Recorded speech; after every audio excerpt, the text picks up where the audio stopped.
जय हिंद। आज मैं साहित्यिक पुरस्कारों की श्रेणी में भारत में साहित्य के क्षेत्र में दिया जाने वाला सर्वोच्च पुरस्कार ज्ञानपीठ पुरस्कार को लेकर आपके सामने उपस्थित हुई हूँ। ज्ञानपीठ पुरस्कार को भारतीय ज्ञानपीठ न्यास के द्वारा प्रारंभ किया गया। 1961 में भारतीय ज्ञानपीठ के संस्थापक श्री साहू शांति प्रसाद जैन के 50वें जन्मदिन पर इस पुरस्कार को प्रारंभ करने का विचार हुआ। 1961 के बाद बहुत सारी साहित्यिक गोष्ठियाँ होती रहीं, जिसमें पुरस्कार का प्रारूप कैसा हो, उसे किस तरीके से प्रदान किया जाए, किसको प्रदान किया जाए, इस बात पर भिन्न भिन्न चर्चाएं होती रहीं। फाइनली इस बात का निर्णय लिया गया कि 5 लाख रुपए की धनराशि पुरस्कार में दी जाएगी। लेकिन 1965 में जब इसको पुरस्कार को पहला पुरस्कार दिया गया तो 5 लाख की जगह पर 1 लाख की धनराशि, प्रशस्ति पत्र, माँ भाग्य देवी की कांस्य की प्रतिमा को दिया गया। सन 2005 में इस धनराशि को बढ़ा करके 5 लाख कर दिया गया और 2012 से ज्ञानपीठ पुरस्कार की धनराशि 11 लाख, एक प्रशस्ति पत्र और माँ भाग्य देवी की कांस्य की प्रतिमा दी जाती है। अर्थात वर्तमान में भी इस पुरस्कार की धनराशि कितनी है? 11 लाख रुपए। तो 1965 में जब इस पुरस्कार को प्रारंभ किया गया तब यह निर्णय लिया गया कि भारतीय संविधान में स्वीकृत जितनी भी भाषाएं, जैसे वर्तमान समय में तो 22 भाषाएं हैं, तो अब वर्तमान में उन 22 भाषाओं में यह पुरस्कार प्रदान किया जाता है। सर्वोच्च कृति को 22 भाषाओं में से किसी भी भाषा की किसी भी रचना को चुन लिया जाएगा जिसको साहित्य अकादमी पुरस्कार दिया जाएगा। तो सबसे पहला पुरस्कार 1965 ईस्वी को जी शंकर कुरुप जी को, जो कि मलयालम के रचनाकार हैं, उनकी रचना थी औदकुझल। औदकुझल को ज्ञानपीठ पुरस्कार यानी भारतीय साहित्यिक क्षेत्र का सर्वोच्च पुरस्कार से सम्मानित किया गया। 1966 में ताराशंकर बंदोपाध्याय, जो कि बांग्ला भाषा के रचनाकार हैं, उनकी रचना गण देवता को दूसरा ज्ञानपीठ पुरस्कार दिया गया। तीसरे ज्ञानपीठ पुरस्कार के लिए यानी कि 1967 में 2 रचनाकारों को चुना गया, के.वी. पुत्तप्पा जो कि कन्नड़ भाषा के थे और उमाशंकर जोशी जो कि गुजराती भाषा से थे। तो के.वी. पुत्तप्पा की रचना श्री रामायण दर्शनम और उमाशंकर जोशी की निशीथ को ज्ञानपीठ पुरस्कार से सम्मानित किया गया। हिंदी में पहला ज्ञानपीठ पुरस्कार 1968 को सुमित्रा नंदन पंत जी को चिदंबरा, उनकी जो कृति थी काव्य कृति, उसको दिया गया। 1969 में फिराक गोरखपुरी को उर्दू भाषा के जो रचनाकार थे गुल-ए-नगमा के लिए ज्ञानपीठ पुरस्कार से सम्मानित किया गया। 1970 में विश्वनाथ सत्यनारायण तेलुगु भाषा के रचनाकार थे, जिनकी रचना थी रामायण कल्पवृक्षम, को 1970 में ज्ञानपीठ पुरस्कार प्राप्त हुआ। और 1971 में विष्णु डे को, जो कि बांग्ला भाषा के रचनाकार थे, जिनकी रचना थी स्मृति सत्ता भविष्यत, को ज्ञानपीठ पुरस्कार मिला।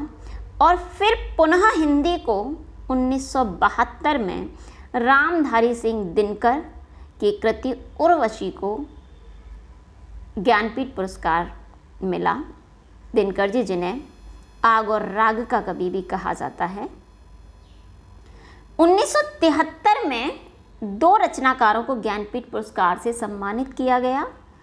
पहले रचनाकार थे दत्तात्रेय रामचंद्र बेंद्रे, जो कि कन्नड़ भाषा के थे, जिनकी रचना थी नाकुंतती, और गोपीनाथ महांती, जो कि ओडिया के थे, उनकी रचना थी मटिमा तल। इन दोनों रचनाओं को ज्ञानपीठ पुरस्कार से सम्मानित किया गया। कब? 1973 में, 1973। 1974 में विष्णु सखा खांडेकर मराठी भाषा के रचनाकार थे। इनकी रचना थी ययाति को साहित्य ज्ञानपीठ पुरस्कार से सम्मानित किया गया, जो कि साहित्य के क्षेत्र में सर्वोच्च सम्मान है। 1975 में पीवी अकिलानंदम तमिल भाषा के रचनाकार, जिनकी रचना थी चित्रपवई, को ज्ञानपीठ पुरस्कार प्राप्त हुआ। और 1976 में साहित्य में पहली बार ज्ञानपीठ पुरस्कार जिस महिला रचनाकार को दिया गया वो थी आशापूर्णा देवी, जो कि बांग्ला भाषा की थी, जिनकी कृति थी प्रथम प्रतिश्रुति। अगर आपसे एग्ज़ाम में पूछ ले कि प्रथम ज्ञानपीठ पुरस्कार प्राप्त करने वाली महिला कौन थी, तो वो थी आशापूर्णा देवी, जिन्होंने बांग्ला भाषा में लिखा, जिनकी कृति थी प्रथम प्रतिश्रुति। 1977 में के सेबेराम कारंत, जो कि कन्नड़ भाषा के रचनाकार थे, उनकी रचना मूकजिलिया कना सुलगु। कन्नड़ भाषा के रचनाकार के सेबराम कारंत को मूकजिया कना सुलगु को ज्ञानपीठ पुरस्कार मिला।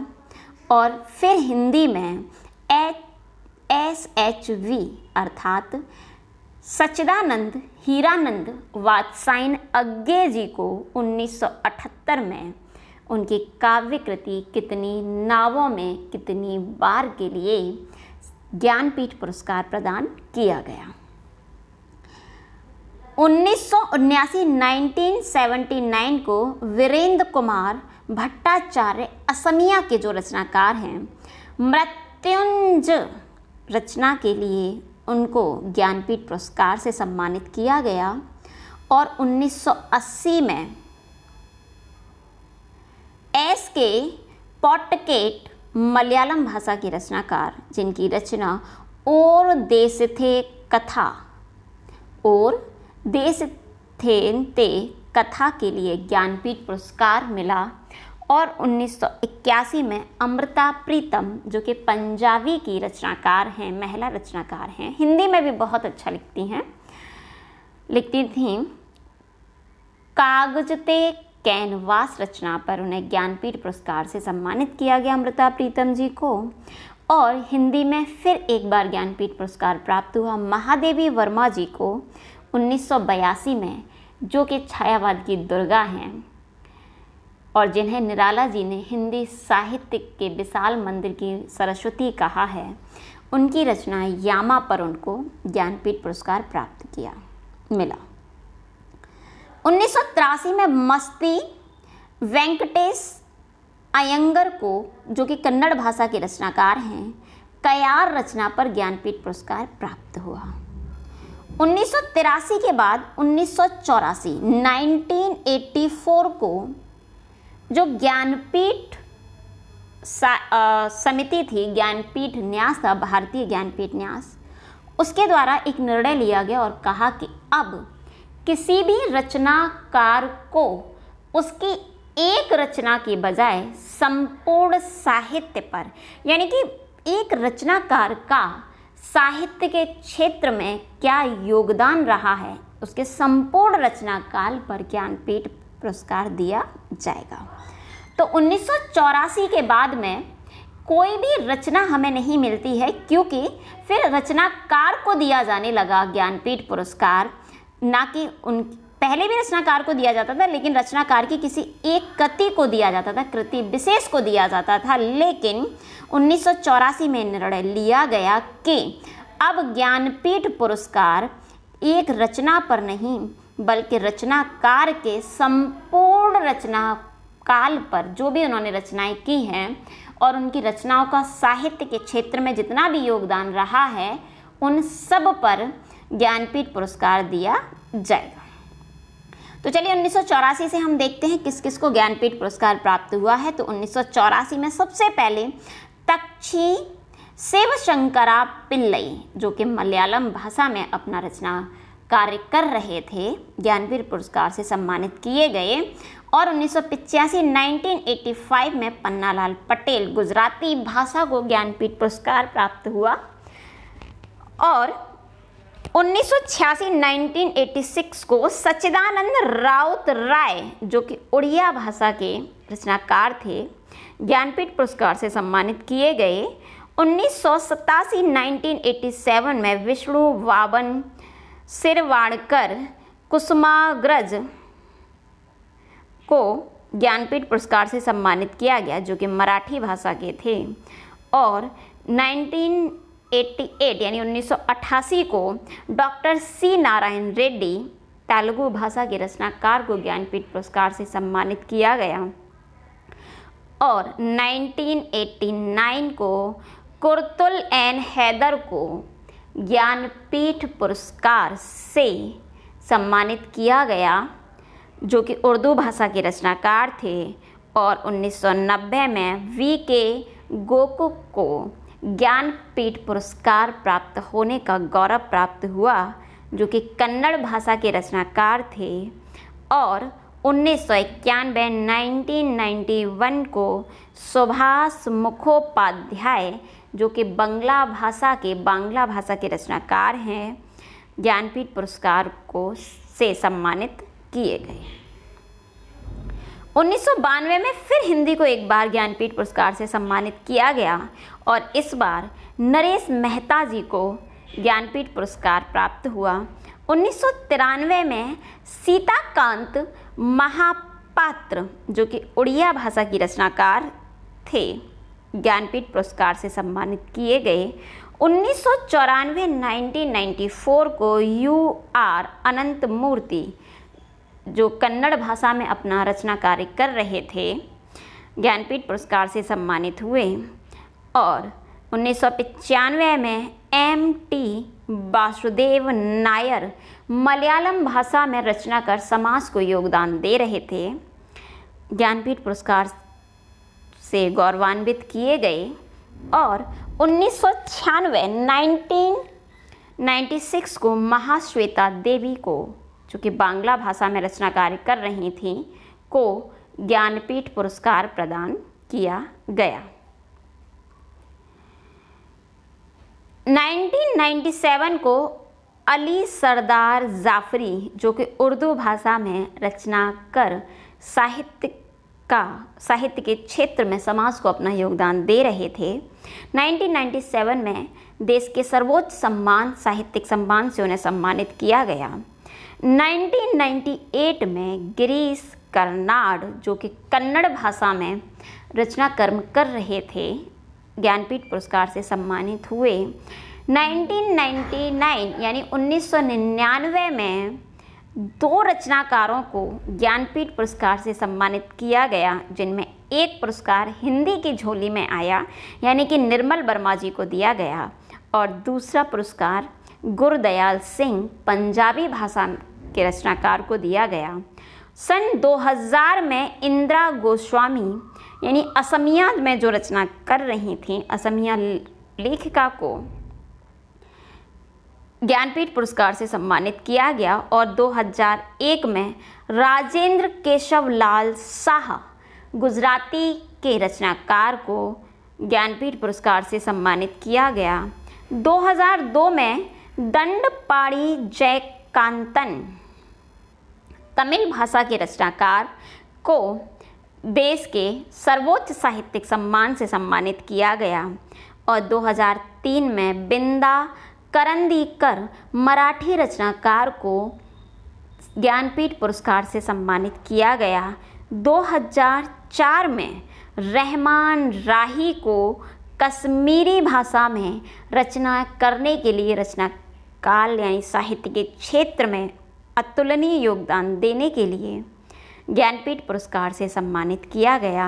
2005 में फिर से एक बार हिंदी को ज्ञानपीठ पुरस्कार प्राप्त हुआ कुंवर नारायण जी को, और 2006 में 2 रचनाकारों को यानी कि रविंद्र केलकर कोंकणी भाषा और सत्यव्रत शास्त्री संस्कृत भाषा के रचनाकार दोनों को ज्ञानपीठ पुरस्कार से सम्मानित किया गया। 2007 में ONV कुरुप को मलयालम भाषा में उत्कृष्ट रचनाएं करने के लिए ज्ञानपीठ पुरस्कार से सम्मानित किया गया।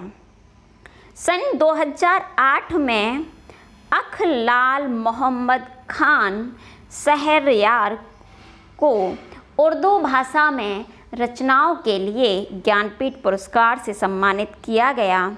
और 2009 में 2 लोगों को हिंदी, और दोनों ही हिंदी के थे, हिंदी में ही रचनाएं कर रहे थे, अमरकांत जी और श्रीलाल शुक्ल जी को हिंदी भाषाओं में उत्कृष्ट रचनाओं के लिए ज्ञानपीठ पुरस्कार से सम्मानित किया गया। 2010 में चंद्रशेखर कंबार, जो कि कन्नड़ भाषा के रचनाकार थे, ज्ञानपीठ पुरस्कार से सम्मानित हुए। और 2011 में प्रतिभा राय, उड़ीसा भाषा की रचनाकार, को ज्ञानपीठ पुरस्कार का गौरव प्राप्त हुआ। 2012 में रावुरी भारद्वाज तेलुगु भाषा में उत्कृष्ट रचना कर्म के लिए साहित्य अकादमी पुरस्कार से सम्मानित किया गया।